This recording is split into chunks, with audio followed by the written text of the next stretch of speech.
Welcome, everyone. This is the February 3rd, 2026 Civic Design Review meeting of the Philadelphia City Planning Commission. My name is Mina Monavarian with the Art and Design Division of the Department of Planning and Development. This is a hybrid meeting with both in-person and remote participation options.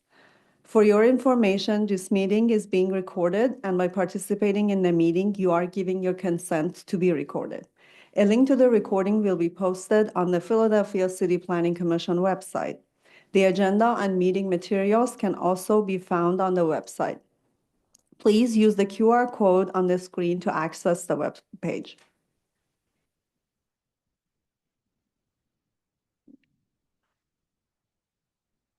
Seems like my clicker is not working.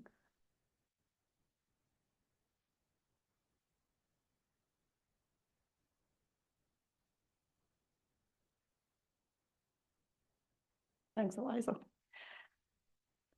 Your safety is our priority. You are currently in room 18-029.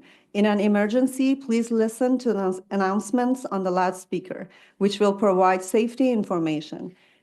If you do not hear an announcement, please follow the directions of the security officers and city planning staff. There are two doors along the side wall to your left. These doors lead to the elevator lobby. If an order is given to evacuate this room, the nearest stairway is to your right once you reach the lobby. Follow the exit signs to reach the stairway.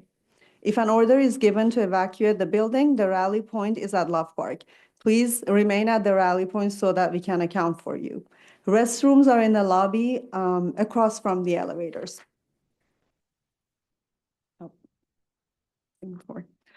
The Civic Design Review Committee is a subcommittee of the Philadelphia City Planning Commission and is charged with assessing the design of the public realm of proposed building projects in Philadelphia and how they impact their neighborhoods. CDR is an advisory process. However, applicants are encouraged to accept the results of the review and incorporate the committee's findings into their design. The Civic Design Review Committee encourages and values participation during its meetings. Members of the public, you will have the opportunity to comment on agenda items during the meeting. Questions and comments will be heard during the public comment period, which will be opened and closed by the CDR committee chairperson. Public comments should focus on design-related issues only. When addressing the committee, please speak clearly and identify yourself by name and, if applicable, affiliation. A 2-minute time limit for public comments will be enforced by the committee chair and meeting host. If virtual, please use the raise hand function in Zoom application and wait to be unmuted by the meeting host. If you're joining by Zoom phone, you may use the raise hand function by dialing *9 during the virtual public comment period. Staff will unmute phone users. Please note that Q&A is only for procedural questions. We ask that you avoid writing your questions and comments about the project using this function. Planning Commission staff can also receive comments by email. If you would like to submit an email, please send to cdr@phila.gov. First reviews will start with an applicant's design professional presentation limited to 10 minutes, followed by PCPC staff summary. Second reviews will start with PCPC staff analysis before applicant's design professional presentation limited to 5 minutes. The staff analysis will be based on the requirements of the Zoning Code and Planning Commission regulations, which will focus on site design, building design, parking design, sustainable design, and if applicable, public open space design. Public comments will follow. Please do not restate the comments of your neighbors. Comments submitted in advance via email have been given to the committee and do not need to be read aloud. CDR committee discussion will follow the public comment period. Up to 2 affected RCOs may join the committee for the duration of their cases. Additional RCOs may participate as members of the public. After the discussion, staff will present notes taken during the meeting. The staff notes are for summary purposes only, not a word-for-word record of the conversation. The CDR committee will vote to adopt staff notes by unanimous consent, and the Civic Design Review Committee will be voting by roll call on whether or not a project needs to return. For roll call votes, I will ask commissioners for their votes individually at the end of each agenda item. The chair will now call the meeting to order and announce a quorum. Thank you. Thank you, Mina, and welcome everyone. I am CDR Chair Jimena Vale. The Department of Licenses and Inspections has informed the City Planning Commission of one case that is being heard for the second time. Committee members, I'm going to call you one at a time. Please introduce yourself and acknowledge that your microphone is working. Sarah Astheimer. Hello, my microphone is working, and I'm Sarah Astheimer, planner and landscape architect. Thank you. Clarissa Redding. Good afternoon, Clarissa Redding, architect. Maria Sauerbier. Hello, Maria Sauerbier with Mosaic Developer, and yeah, it's worked. And Dan Garofalo. Good afternoon, Dan Garofalo. My microphone is working. Thank you. Thank you. And with that, we're going to move forward to the staff review of 4889 Umbria Street. And this is a second review. I'm just noting that Marlene Schleifer from the RCO is here. You can come sit at the table for this item. Welcome, Marlene. Thank you. Good afternoon. My name is Henry Felsman with Planning Commission staff. This project is 4889 Umbria Street. It is a second review. As a reminder, the project on the right was reviewed in November 2025, and then the revision that we're reviewing today is shown here on the left. Summary of the project: the area is about 4 acres. It's zoned IRMX, no bonuses or variances.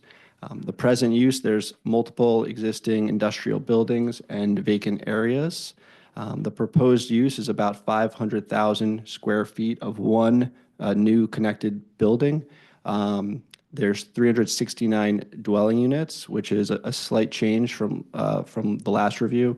380 parking spaces and an above-ground 2-level garage, 123 bike parking spaces, 2 on-site loading spaces, and about 43,000 square feet of existing industrial uses that will remain. The RCO, whose representative is present today, confirmed that 2 meetings were held, one for the previous review and another one for this review on January 21st. For context, staff notes a variety of transportation options. You see the map on the left. It shows the site in relation to existing bus lines that go along Umbria Street. The site's also right across the street from the Ivy Ridge SEPTA Regional Rail Station, and it's also right near the Schuylkill River Trail. And then the image on the bottom right shows the cross-section of Umbria Street. You can see the bus stop there next to the site, as well as bike lanes on either side of the street. This slide is showing the conditions of Smick Street, which is a currently wooded area of the right-of-way. This was also discussed at the last CDR meeting, and there have been changes to this part of the plan. Oops. Okay, sorry. This is Smick Street. This is Umbria Street. The site also fronts Umbria. Though the existing buildings are to remain there, this streetscape is part of the site and CDR review today. And then, due to the complicated topography of the site, the height as calculated, which is about 60 feet, which is 60 feet from the average ground level, which at times is above grade, at times below grade. This differs from the variety of building heights that are experienced. So, for example, near the main entrance on Parker Street, the height is about 90 feet. And then in the rear of the building by Smick Street, it goes to about 33 feet.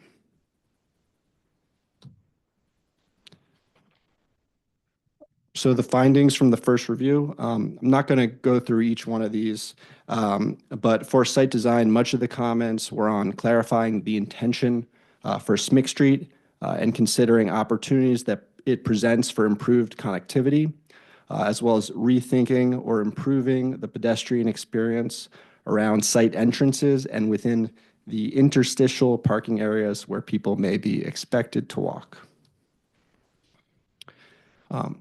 So you see the new submission on the left, the previous one on the right. Number one identifies this portion of Smick Street that was improved to allow for fire access. This is a 34-foot wide roadway that extends 180 feet in length down the Smick Street right-of-way. The parking entrance has also been moved from Parker Street to be accessed through this Smick Street access point. And then three, we also want to point out that the trash and bike room, which were previously located by the main entrance and the loading docks, these have been moved towards Smick Street. The bike room has also been moved from the third floor to the ground floor. For site design, we also note the renderings are showing further consideration of improved pedestrian conditions and activation, including within the parking lot of the existing Javi's Beverage Store at the corner of Parker and Umbria, and then those shared interstitial parking areas more internal to the site. On the Umbria streetscape, we do note plantings and the removal of signage. We would encourage the design team to go further and consider enhancements such as larger planter boxes, improving or clarifying business entrances through transparency or signage, and shade structures, awnings, bus shelters, and then also explore the benefit of an added crosswalk across Umbria Street from the corner of the site to the Ivy Ridge SEPTA station. And then on Lamont Street, consider extending the sidewalk further up the street.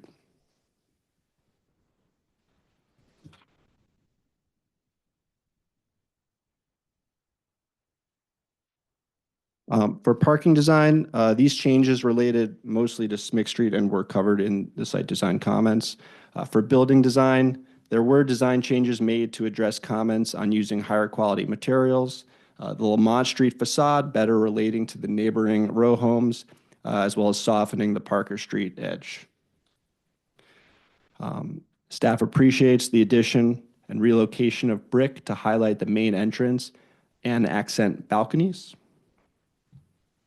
Staff appreciates added vertical articulation and brick on Lamont Street facade to better relate to adjacent row homes on Ogle Street. And staff appreciates the effort to soften the Parker Street edge by replacing the driveway with added ground floor transparency. And you can see there circled is the relocated bike room. For open space, these comments focused on the Smick Courtyard's accessibility, pedestrian connections, and opportunity to add value to the project through a more permeable design as a semi-public space. Number one, on the updated landscape plan, they are showing an added gate connecting the Smick Courtyard to the wooded portion of Smick Street. They've also noted that the trees in the right-of-way are to be removed as needed for construction. A comment from the previous review that we've left in here is to consider adding the sidewalk connecting this courtyard to the improved portion of Smick Street as well as to Lamont Street. Number two, they've expanded the concrete sidewalk area in front of a secondary entrance. And three, you can see added plantings along Parker where the parking entrance used to be. For sustainable design, the design team did affirm their responses conversations with Indigo on a bike share station, which staff appreciates and encourages. Continuing those conversations as a new station here would be an exciting addition to the network given the confluence of many different transportation modes. Lastly, we do have questions about the stormwater impacts given the location at the foot of a hill, but understand that coordination with the water department is ongoing. Can invite the applicant team up to walk through their slides.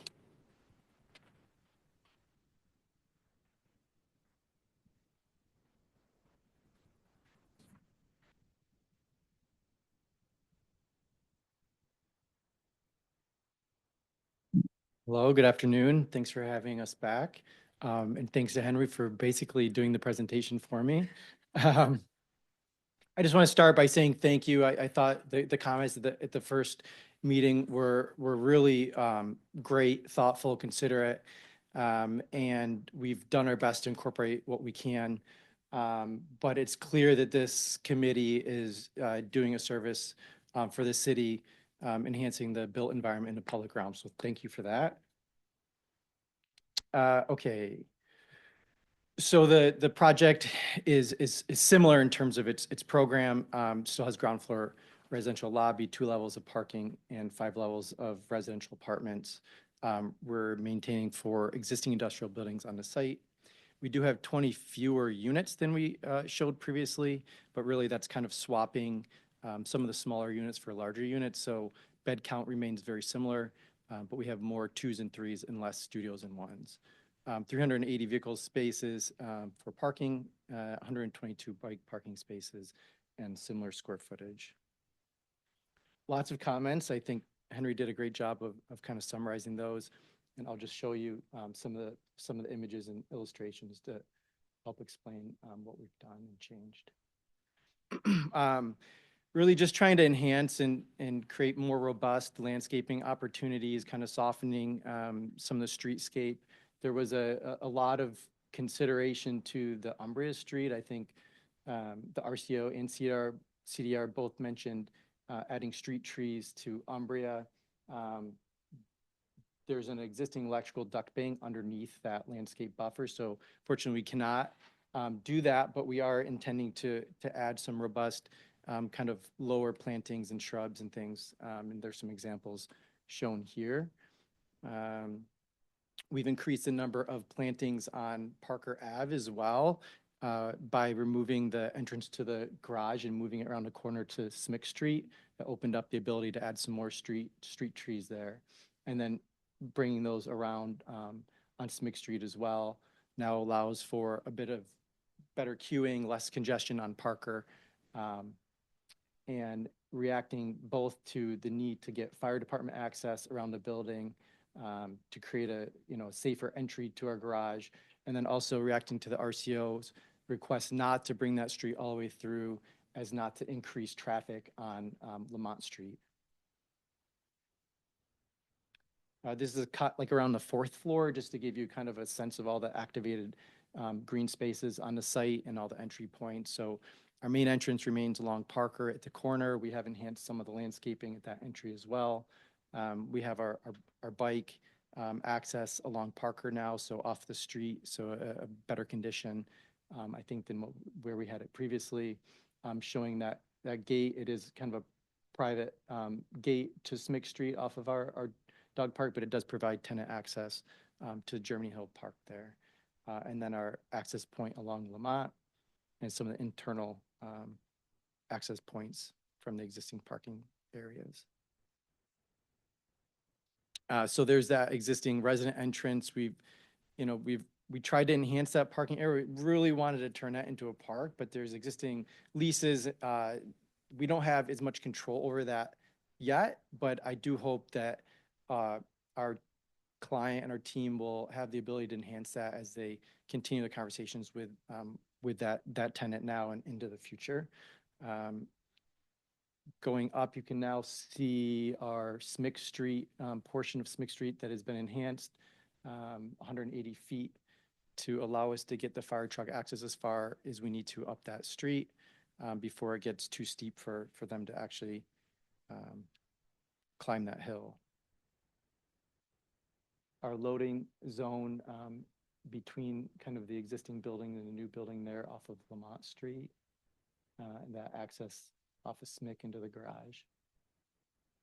This is our landscape kind of courtyard plan, tenant access and amenities on the 4th floor, and then the dog run and the gate access and resident entrance around Lamont Street building.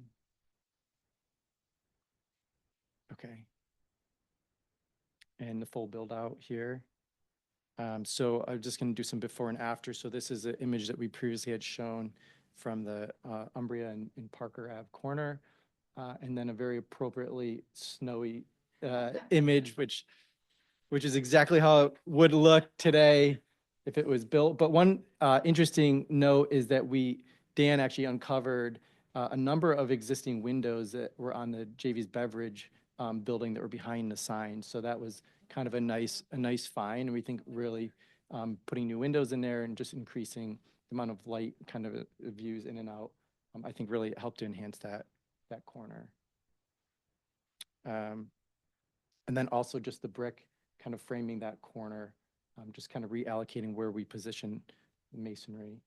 This is a before looking up and down Parker, and now kind of a current after view, increasing some of that landscaping, and then positioning of the masonry, kind of anchoring the corner there.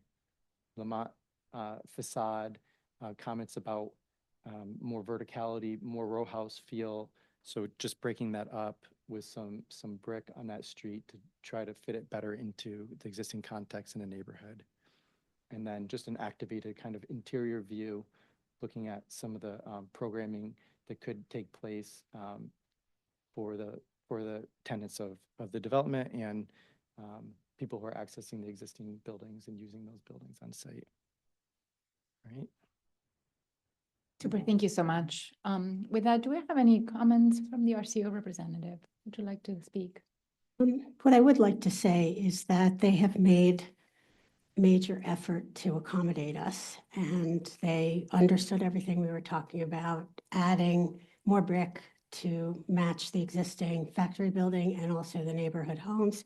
I can't say we're totally thrilled with the idea of Smick Street being partially open, because what that does is also open it to dirt bikers, and there are scads of them all over Germany Hill. So that doesn't thrill us, but I understand the reasoning, and it was something that an architect we spoke to mentioned when we spoke to him about moving the access around to Smick Street. So it really is a good thing. And the developers have also agreed to meet with us to review the landscape plan in detail, do a total walk around so that we could see what is planned for where. And I think that that will make things a whole lot easier to deal with as well. The only thing that sort of made me chuckle is that when I saw that there were 20 fewer units, I said, well, how does that impact the number of bedrooms? And it actually increases the number of bedrooms. And anybody who has gone along Umbria Street or up and down Parker Avenue, Domino Lane and Paoli Avenue lately has seen cars everywhere. It is a frightening area to drive through when the weather is like this. So there are going to be more cars on the street. I don't think there's any question about that. But overall, we were pleased with the work that the developer has done to comfort us a little bit and make it easier to swallow. Thank you for that. Yep. How about committee members? I guess, I don't think we have any. Do we have any members of the public, Nina? No hands raised at this time. Oh, we have Yeah. one in-person hand. Could you You come up? can,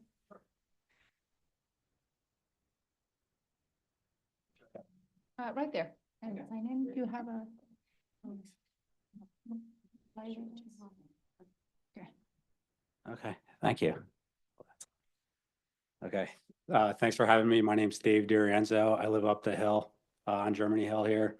I realize this is a thankless job, so thank you for having me. My concern is regarding the connection with Smick Street and how that kind of wraps into the entire project here. As it was presented by the Planning Commission, I think it was determined that connection along Smick Street and possibly opening up Smick Street to pedestrians would actually be a benefit to the community as a whole. Maybe not, I'm not sure. But that being said, how does that connection from the courtyard to Smick Street work? There's a gate there. So as the design professional, you have a couple hundred people enjoying the dog run as shown on that map. There's a gate there, which opens up into beautiful Germany Hill. So they open up the gate and they step into, as of last Sunday, muck and snow. So I don't see how that is accretive to the project at all, based on the last revision. And then my question also to the design team and anybody at city planning is, this project represents a paradigm shift to the lower half of Germany Hill, the intersection of Umbria, Ivy Ridge, all that. And then to not have the connection from Parker to Fountain whether it's by car or with a sidewalk, just doesn't make sense. And I haven't seen it, maybe you have, a project of this size, type, nature, in this location, to have a sidewalk on 3.5 out of 4 sides of the property. Like, what's that look like? So, that being said, if you want to do it without the sidewalk, great. I think it would just be along Smith Street. And I think if we don't do the sidewalk now, when you have X amount of residents using Germany Hill, going over to the pub, it's bushwhackable. It's railroad grade. Maybe Marlene, you would know, maybe there was a road there at one time. Yeah, okay, there was never a road there. It's basically bushwhackable right now. You're adjacent to 20 acres of Germany Hill, possibly. I'm not sure the exact acreage, but it's 12 that are city owned. Okay, that's a good amenity to have for your dog walkers of the apartment complex. So that being said, I think as far as the rest of the design, I can't speak to that. She would be the expert on it. But that's my comments for this. So thank you for having me. Thank you. Did you want to provide any response to that?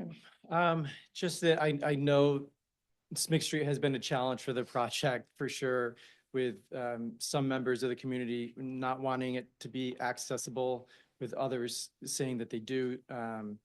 But really, it was our intention to kind of try to find a sweet spot that sort of met the challenges of fire department access, not wanting through traffic.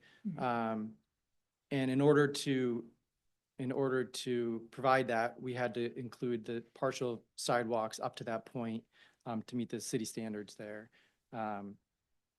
There will Understood. be clearing of some of the landscaping there as to construct the building. And we do hope that there can be a future connection to Germany Hill Park. Thanks, AJ. And just to add, because Smith Street is a city street and it's on city plan, it's beyond the property lines of the project. So all of this has to go through the streets department.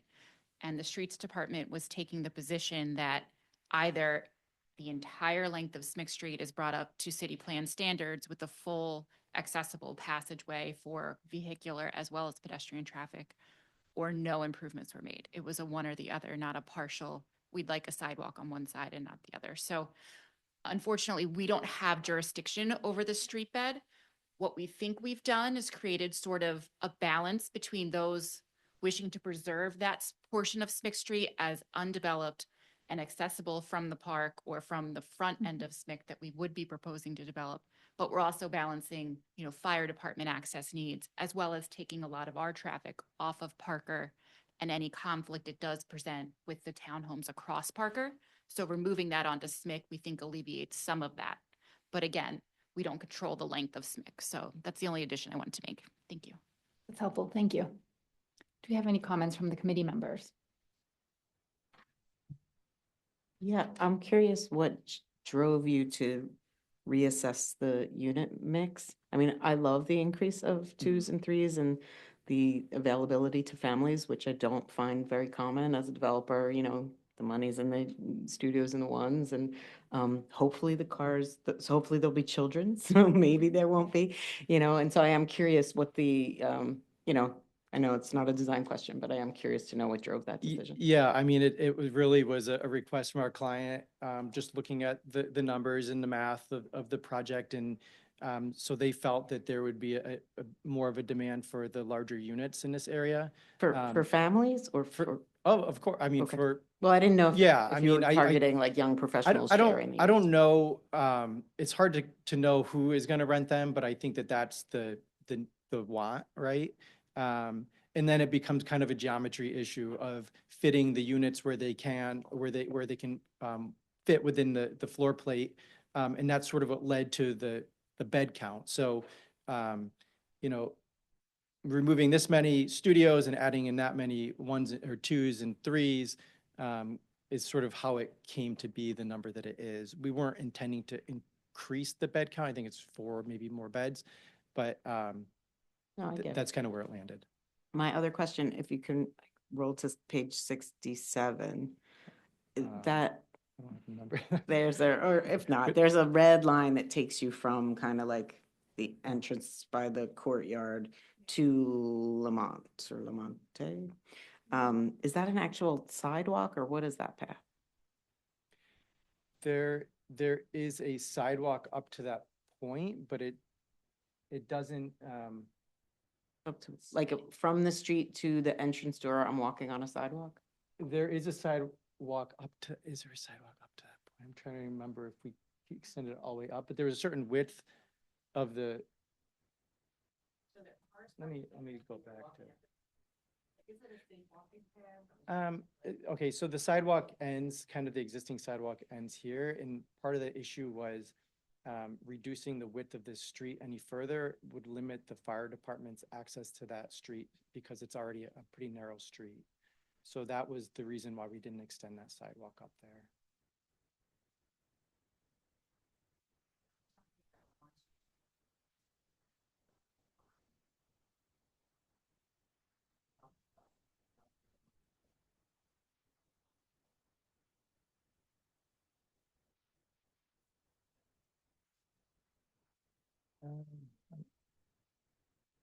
Sorry, I didn't realize it wasn't on. So if you look at, I'm not sure if I have the, so here is hmm, a plan that shows the sidewalk. So on Lamont Street, there's a sidewalk that goes up to that entry, mhm, and then there's no sidewalk beyond that. okay. Is there a walking path from that sidewalk, if I turned left into the property and wanted to get up to the entrance, how do I do that? Is there a safe walking path from there up into the building? There's not. Really, you're sort of exiting the building here, and you're walking through this existing parking lot. Some clarification to that, if you don't mind. Sure, yeah. It goes up on an angle and the Ogle Street, which dead ends right there. Sides of homes.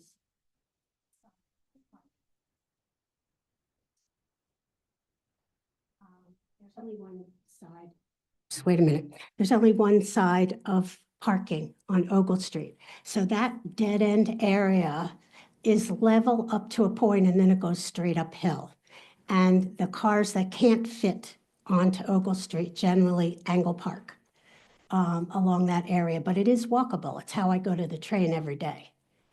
Because I live at the dead end of Smick Street, so I go right down the hill, it flattens out, and then goes down to Umbria Street.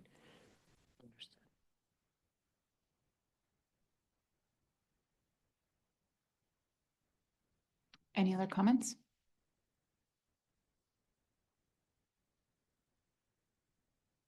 Thank you for making the changes that you did. I think you took a lot of our comments under consideration and even more. And we realize there are lots of confounding factors. So thank you. And I would concur with the few recommendations staff made, the crosswalk. I think those make a lot of sense. I was just curious about the parking lot, the parking garage and electric charging availability in there. I bought an electric car, so that's what I always Me think about too. now. Good, okay. Yeah. Yeah, we do. We have, I believe, 20 spaces. They're kind of in this zone here. We're federal policy is kind of down on electric cars, one reason or another, but it's kind of inexorable that we'll be needing more and Especially now in is this the cheapest weather. time to put them in, so Yeah, 20 is probably not enough. agree. Yeah. Okay. Yeah, we did a development in Detroit and they put 80 in every other space, and that was, I think, fantastic to see. But unless you're an electric car driver, you don't really understand the need, and especially during this kind of weather. Yeah.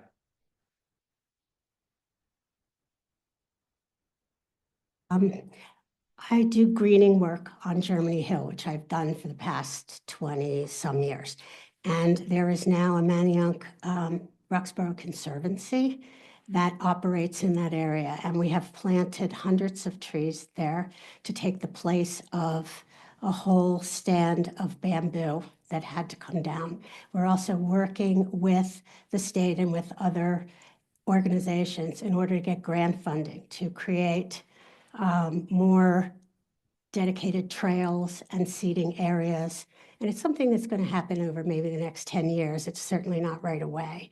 But it is being worked on. It's not just trees or junk or whatever. It is being worked on, and the group is very good at being there quite often and doing everything they can to beautify it. So, and also across the street on Fountain Street, there is also a tot lot that has been turned into, part of it is a dog run and part of it is an improvement of the area for kids.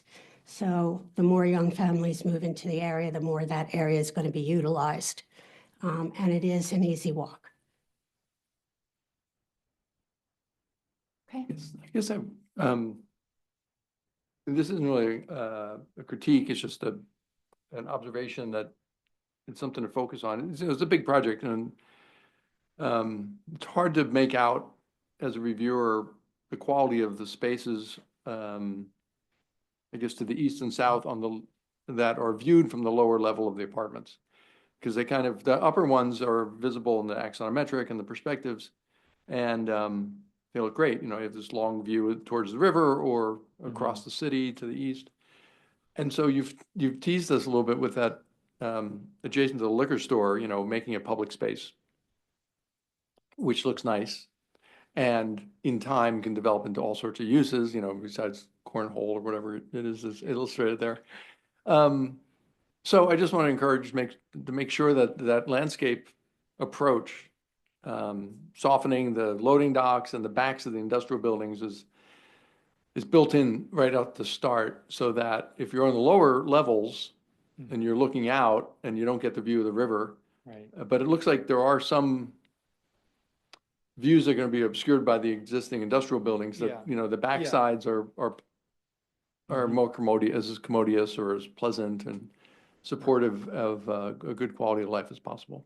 It's hard to see if this, from the plans, everything's so dense, and there's loading and there's other things. I don't know if this pathway goes all the way to, is it Lemon Street? Lamont. Or if it kind of peters out and, you're walking over between a dumpster and crates of, shipping material from the wood shop or whatever. Yeah. So I just wanted to say that these are important spaces in terms of quality of life for a lot of those residents. Okay, thank you. Noted. Oh, here. No.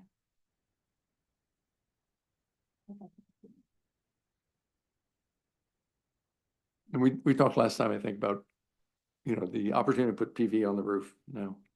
The tax credit's running out July, so it's unlikely developers would get into that because the return is not going to be there until next administration. But, putting in the infrastructure and thinking forward about that opportunity, this is never going to be shaded. There's all this exposure to the south. It's really, we all know electricity bills are going up, blah, blah, blah, data centers.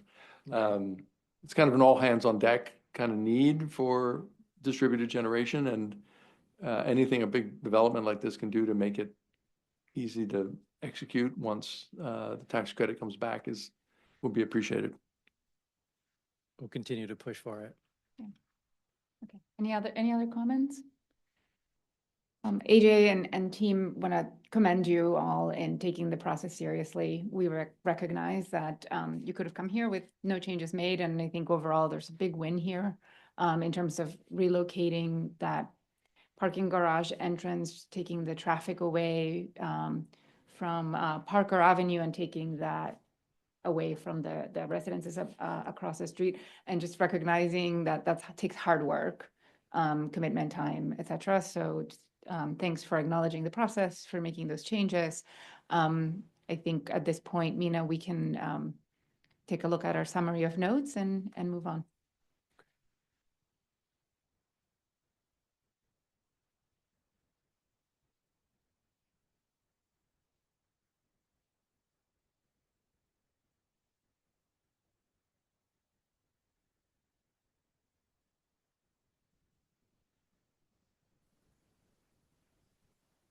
Here are the notes.